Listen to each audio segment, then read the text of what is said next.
It is round number 2 Friday at the 2024 Open Championship at Royal Troon on the west coast of Scotland. Shane Lowry, your leader as of this moment, 7 under par for the tournament after an opening round 66 at 5 under, a second round 69, 2 under par. He has a 2-stroke lead at the moment over Daniel Brown, who is the round 1 leader after an opening round 65. He is 1 over through 14 holes today. Let me give some credit to Daniel Brown. I said he was like world 365, only 272. Still had missed 4 of his last 5 cuts on the DP World Tour entering the Open, but not nearly as bad as I indicated. So Daniel Brown playing good golf. The Englishman, the fellow Englishman, Justin Rose, who has competed at the Open dating back to his time as an amateur in the late 1990s for nearly a quarter century or even over that. Justin Rose 2 under today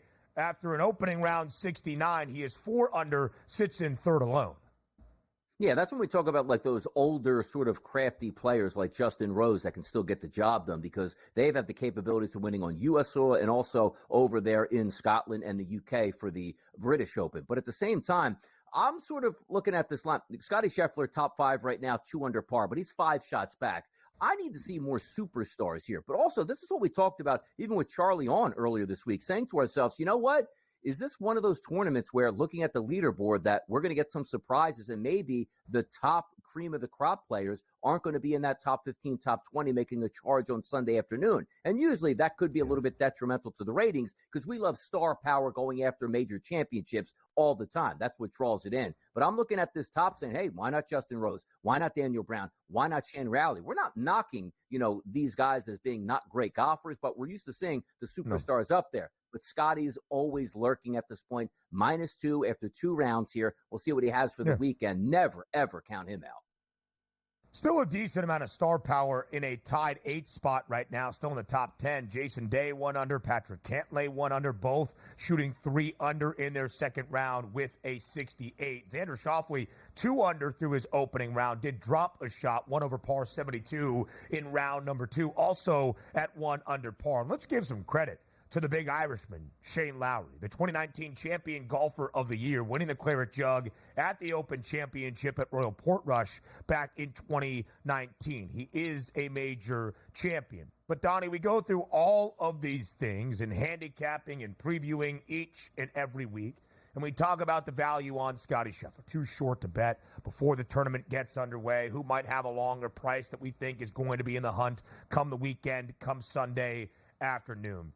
Maybe we're just making it too difficult. Just bet Scottie Scheffler. Plus 450 before the tournament, now plus 360. Plus 190, Shane Lowry is the favorite. And Donnie is correct. Both done now with their second round. Lowry does have a 5-shot advantage over Scheffler, who is 1 under, shooting a 70 in both round 1 and round 2. 2 under for the tournament. But already in the top 5, Scottie Scheffler is minus 190 to finish top 5. He was minus 165 to finish top 10 before the tournament got underway. He's just always going to be there, or at least if it's not always, 75% of the time.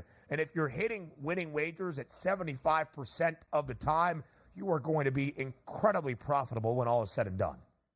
Yes, and also now you have to take a look at the weekend, what does Saturday and Sunday mean? Obviously, players are going to be moving around and jockeying for position to try to get in that final, set of golfers on Sunday. But having said that, Lowry's got that, let's just say he stays at 7 under and he's the leader in the clubhouse. You have the ability for the next day to see what all of those players before you are doing to understand what you have to do on that golf course. If people are going at pins and people are routinely shooting 3, 4, and 5 under, you know what you have to do. But you could wake up tomorrow morning and watch and be like, hey, you know what? I'm 7 under, 2 shots clear of Daniel Brown. By the time your tournament starts, if you're still 2 under, hey, look, I just got to play golf where it's like, all right, hit the fairway, hit the greens, 2-putt, and get out of here without any damage. That's the advantage of having a lead on the weekend. You already know what the other scores are going to be. Now you just have to match them and or better them.